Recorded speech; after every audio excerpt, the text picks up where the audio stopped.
Hello बच्चों, आप सभी का स्वागत है अपनी आज की ऑनलाइन क्लास में।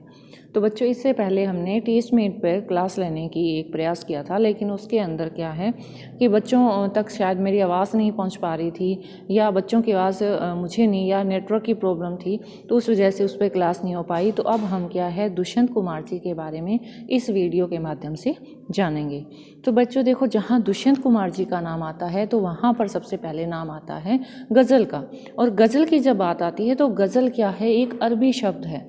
और जब गज़ल दुष्यंत कुमार के जन्म से पहले जब की जो गज़ल थी, जब उनकी बात आती थी तो गज़ल का एक ही मतलब होता था कि वो श्रृंगार रस से संबंधित थी, कि नायिका के सौंदर्य का वर्णन था, उनके बारे में बातें बहुत बढ़ा चढ़ा कर लिखी जाती थी।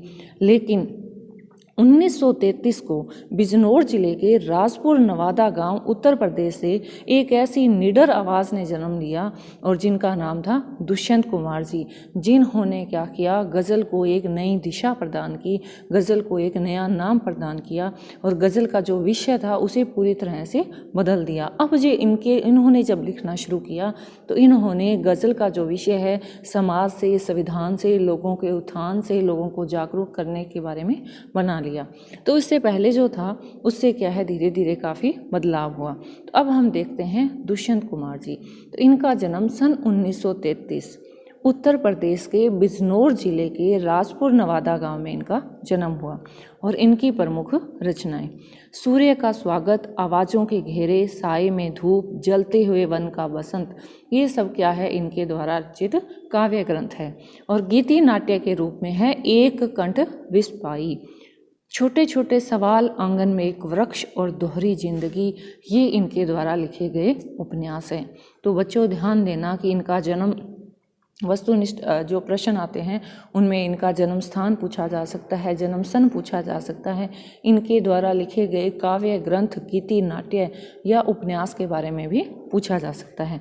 तो आप इन्हें क्या है ध्यान से पढ़ने की या याद करने की कोशिश करें। और इनकी मृत्यु सन 1975 में हुई। दुष्यंत कुमार का साहित्यिक जीवन इलाहाबाद में आरंभ हुआ। वहाँ की साहित्यिक संस्था परिमल की गोष्ठियों में वे सक्रिय रूप से भाग लेते रहे।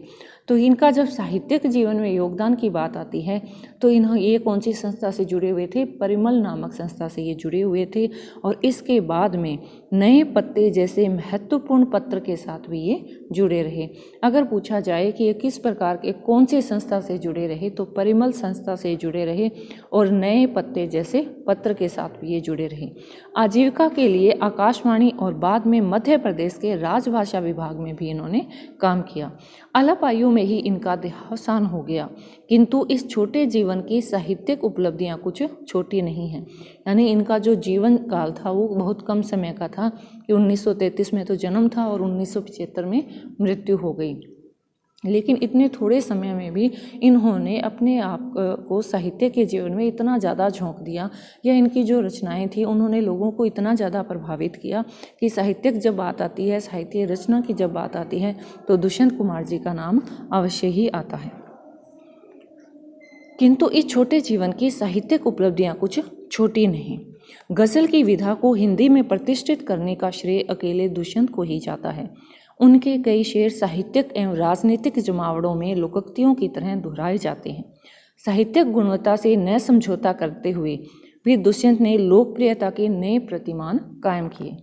एक कंठ विस्पाई शीर्षक गीति नाट्य हिंदी साहित्य की एक महत्वपूर्ण और बड़ी ही चर्चित रचना या कृति मानी जाती है। तो गीति नाट्य के रूप में जो प्रसिद्ध हुई इनकी रचना वो है एक कंठ विस्पाई। अब हम देखते हैं कि यहाँ दुष्यंत की जो गज़ल दी गई वह उनके गज़ल संग्रह साए में धूप से ली गई है। तो इनकी जो गज़ल है या गज़ल के जो शेर लिए गए हैं वो कौन सी रचना से लिए गए हैं, साए में धूप काव्य ग्रंथ से लिए गए हैं। और दुष्यंत कुमार जी ने ही हिंदी और उर्दू भाषा को निकट लाने का प्रयास किया गज़ल के रूप में, कि इन्होंने जो गज़ल के शेर लिखे उनमें भाषा हिंदी थी लेकिन इन्होंने उर्दू शब्द का काफ़ी ज़्यादा इस्तेमाल किया, जिससे क्या है कि इन दोनों में आपस में एक साथ लिखने का प्रयास किसके द्वारा किया गया दुष्यंत कुमार जी के बारे। गज़लों में शीर्षक देने का कोई चलन नहीं होता, इसलिए यहाँ कोई शीर्षक नहीं दिया गया। कि गज़ल जो होती है, इसके जो प्रत्येक शेर होते हैं, इनका अपना एक अलग अर्थ होता है, ये स्वतंत्र होते हैं, इसलिए इनका एक कोई भी शीर्षक नहीं दिया जा सकता।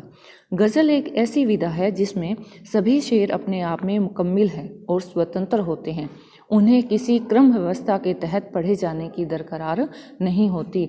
ऐसा नहीं है कि आपको गज़ल को शुरू से लेकर अंत तक एक साथ पढ़ना है, नहीं, आप क्या है अंतिम शेर को भी पहले पढ़ सकते हैं और उसका अर्थ भी आपको क्या आसानी से समझ आ जाता है, क्योंकि प्रत्येक पंक्तियाँ अपने अलग अर्थ लिए हुए, अपनी एक अलग पहचान लिए हुए होती है।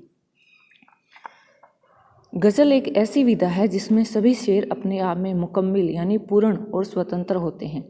उन्हें किसी क्रम व्यवस्था के तहत पढ़े जाने की दरकार नहीं रहती।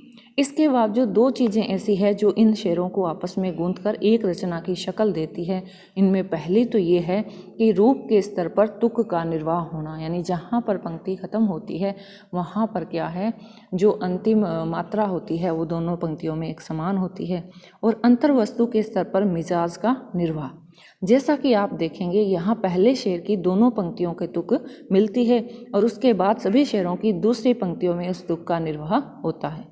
आमतौर पर गज़ल के शेरों में केंद्रीय भाव का होना जरूरी नहीं, लेकिन यहाँ पूरी गज़ल का एक खास मनस्थिति में लिखी गई है,